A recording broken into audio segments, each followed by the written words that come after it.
Supercrack Estrella presenta Teoría de la Tierra Hueca. Athanasius Kircher, el hombre que creía en todo. El Gabinete de las Maravillas de Athanasius Kircher, el hombre que creía en todo y su Museo de lo Milagroso, Universal y Absurdo. Athanasius Kircher, un erudito jesuita alemán del siglo XVII cuyo nombre se traduce como inmortal del griego Athanasius, e iglesia del alemán Kircher, nació el 2 de mayo de 1602 en Geisa, parte del Principado de Fulda en el Sacro Imperio Romano Germánico en Europa.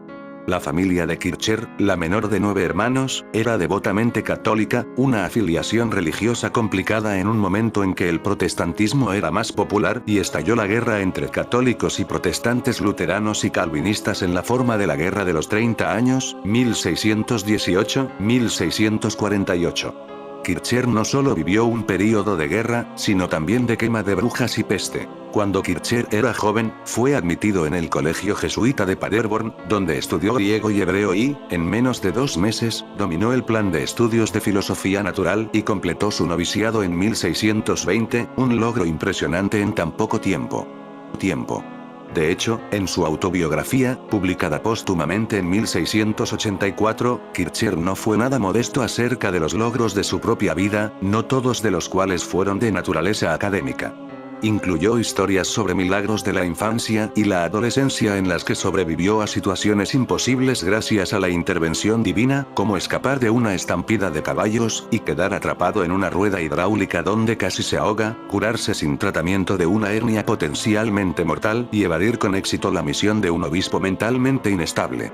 Ejército. Como lo ilustran estos relatos, Kircher tenía predilección por lo místico, un rasgo que se reflejaba en sus obras filosóficas y académicas escritas. Los trabajos de Kircher sobre temas como el magnetismo y las plantas, piedras y máquinas milagrosas capturaron la imaginación, pero también enfurecieron a los estudiosos que encontraron que el trabajo de Kircher tenía fallas objetivas y dependía demasiado de la idea de que toda forma de conocimiento podía estar conectada por filosofías universales que involucraban aspectos ocultos y místicos. Elementos del mundo natural. La creciente visibilidad de Kircher en la comunidad académica atrajo a patrocinadores ricos que consistían en nobles, gobernantes y otros miembros de la comunidad académica. Afirmó poseer objetos que aprovechaban las propiedades místicas de la naturaleza. Uno de los más famosos fue su milagroso reloj de girasol que, según se decía, funcionaba con el misterioso poder de una semilla de girasol adherida a un corcho que flotaba en el agua y que se movía con los movimientos del sol. Kircher también afirmó poseer un manuscrito que descifraba las lenguas antiguas del mundo, supuestamente escrito por el rabino babilónico Barachias Nepi. El abogado, erudito y anticuario francés Nicolas Claude Fabry de Peiresc, 1580-1637, que había quedado cautivado por el reloj de girasol de Kircher, esperaba que el manuscrito pudiera usarse para traducir jeroglíficos egipcios. Peiresc y otros académicos y nobles habían comenzado a creer que Kircher era capaz de desvelar los misterios de la naturaleza. Con este manuscrito se creó la máquina del tiempo que está en un cementerio de Inglaterra. La máquina del tiempo oculta en el cementerio de Brompton. Es fácil identificarlo, pues se trata de un mausoleo increíblemente detallado. Con un estilo que evoca a los antiguos monumentos egipcios, esta edificación se hizo con granito blanco pulido y tiene más de 6 metros de altura. Sin embargo, esta confianza duró poco. A finales de 1633, Peiresc comenzó a dudar de la existencia del manuscrito de Barachias Nefi, ya que Kircher nunca se lo mostró a Peiresc, ni a nadie. Peiresc también llegó a creer que el reloj del girasol también era una ilusión, adivinando que el reloj era en realidad un imán. Estaba en lo cierto. Sin embargo, con la esperanza de conseguir la ayuda de Kircher con la publicación de la gramática y el diccionario copto de Pietro della Valle, 1586-1652, en Roma, Peiresc aprovechó su contacto con el naturalista, coleccionista y anticuario Cassiano dal Pozzo, 1588-1657, para conseguir que Kircher fuera transferido a Roma. A mediados de noviembre de 1633, Kircher llegó a Roma para enseñar matemáticas en el Colegio Romano, una institución académica jesuita. Fue en el Colegio Romano donde Kircher finalmente tuvo un lugar para crear un museo, un verdadero gabinete de maravillas. El museo fue creado cuando, en 1651, la colección del patricio romano Alfonso Domino, que contenía antigüedades y pinturas, fue donada al Colegio Romano. La institución quiso crear un espacio físico digno de albergar los objetos regalados por tan respetado hombre. Kircher fue curador del museo, agregando sus propias máquinas creadas y artefactos curiosos, incluidos objetos de la naturaleza, que había recibido de sus contactos jesuitas a lo largo de los años. Con la publicidad en toda Europa de que las curiosidades e inventos del propio Kircher también estaban contenidos en el museo, se convirtió en un destino para eruditos, gobernantes y otras personas que realizaban un gran tour por Europa. Los contemporáneos conocían a Kircher como un famoso coleccionista y autor, y al rodearse en el Museo de Antigüedades, objetos naturales y máquinas misteriosas que él inventó, Kircher se sumergió en una representación física de su filosofía universal sobre las propiedades divinas subyacentes que conectan todo conocimiento. Y unir elementos e ideas dispares. Kircher invitó a los visitantes del museo a interactuar con las máquinas, leer los numerosos libros y reflexionar sobre los objetos naturales. Esta invitación a interactuar con las colecciones fue una cualidad única de Kircher, demostrando un deseo de conectar a las personas tanto con la existencia como con el mundo natural a través del proceso de creación de conocimiento. Una muestra más de su universalismo en la práctica. Algunos de los objetos contenidos en el museo de Kircher incluían estatuas de vómitos, una de un águila, otra de una langosta, cada una de las cuales vomitaba de una taza a otro recipiente, y ambas eran divertidas y también mostraban los principios de la hidráulica, el movimiento del agua.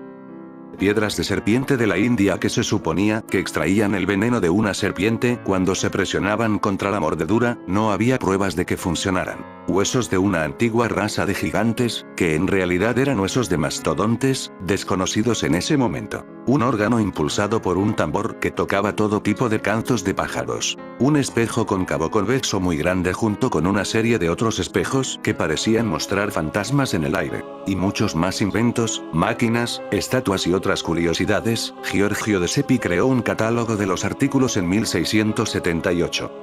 Después de la muerte de Kircher el 27 de noviembre de 1680, Filippo Buonanni, 1638-1723, un erudito jesuita que había estudiado con Kircher, se convirtió en curador del Museo de Kircher. En 1709, Buonanni publicó Musaeum Kircherianum sive Musaeum ape Atanasio Kirchero en Collegio Romano Societatis Jesu, un catálogo profusamente ilustrado de las colecciones del museo. Cuando ya no hubo discípulos kircherianos para atender el museo y su contenido, los inventos de Kircher alojados en el museo finalmente dejaron de funcionar. Varios museos de Roma adquirieron piezas del museo de Kircher después de su muerte. Hoy en día, el Colegio Romano cuenta con el Wunder Museum, dedicado a resaltar la propia colección de Kircher y a continuar la tradición de la Wunderkammer, o Gabinete de las Maravillas, que Kircher había creado en su museo, reuniendo objetos maravillosos de todo el mundo, además de hasta las fascinantes máquinas del propio Kircher, algunas de las cuales están siendo reconstruidas actualmente por quienes lo estudian. Kircher ha tenido un resurgimiento en la comunidad académica, que ahora ve sus filosofías universales sobre la existencia y los secretos de la historia y la naturaleza como una forma importante de pensamiento que difería y competía con otras filosofías de su tiempo, aristotélica, platónica, galileana, cartesiana y newtoniano, por nombrar algunos. En 1660, Kircher publicó Itinerarium Ecstaticum Coeleste Viaje Celestial Extático, que se basó en un sueño que tuvo en el que viajaba desde la Tierra al espacio exterior. El espacio era un fluido, en lugar de un sólido. Esta obra disipó casi todas las ideas aristotélicas sobre la cosmología. En él, el ángel Cosmiel revela a Kircher todos los secretos del cielo y de la tierra, encarnado en el personaje Theodidactus enseñado por Dios. Escribir un libro así habría ido en contra del mandato jesuita de enseñar cosmología aristotélica.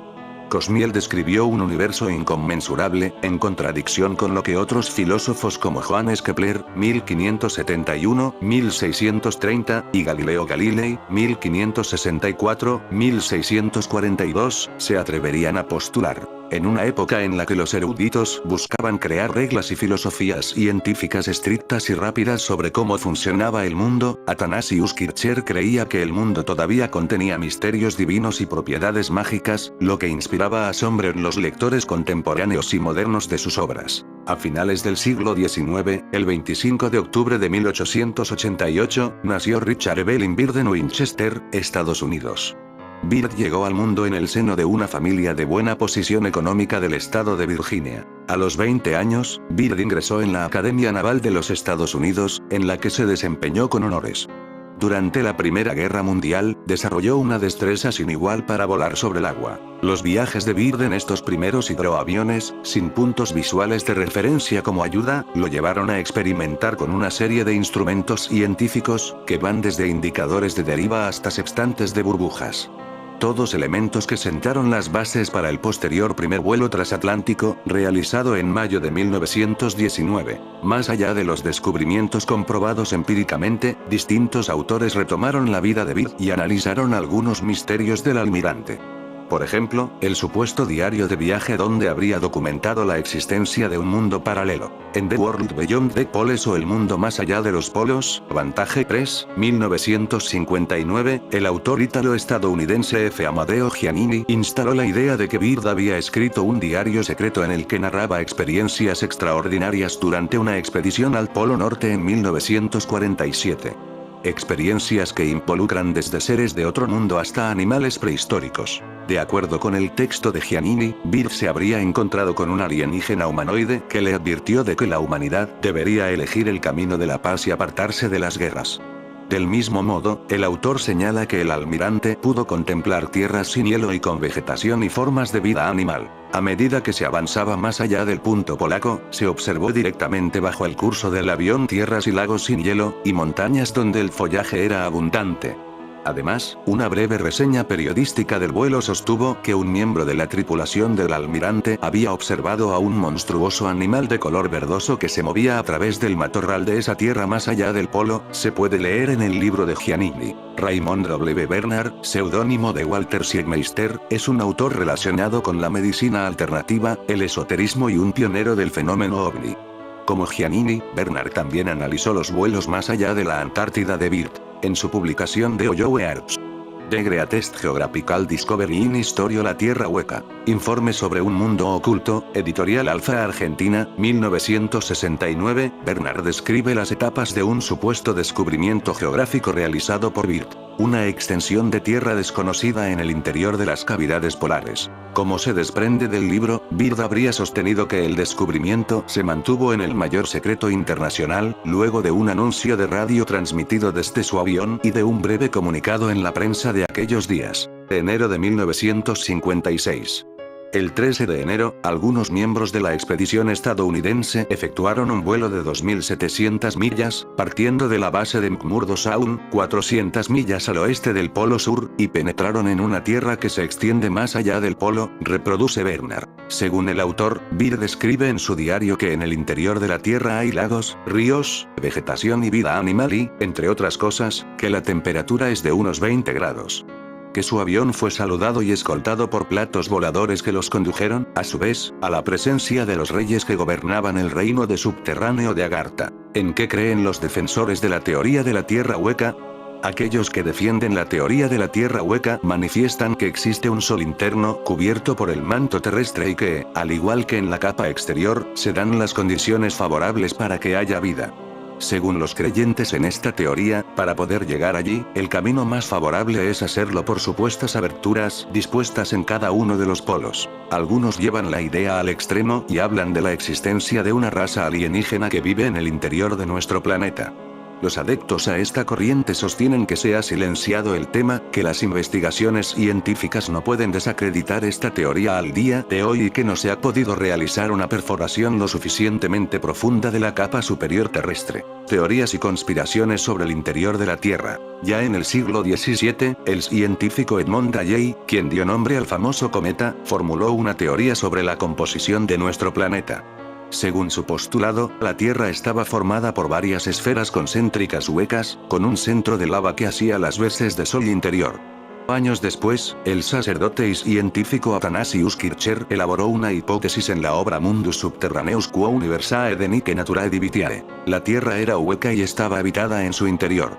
Para Kircher, eran las propias montañas y volcanes quienes producían los vientos a través de conductos subterráneos. En fin, amigos de Supercrack Estrella, si el video te gustó, pulgar arriba.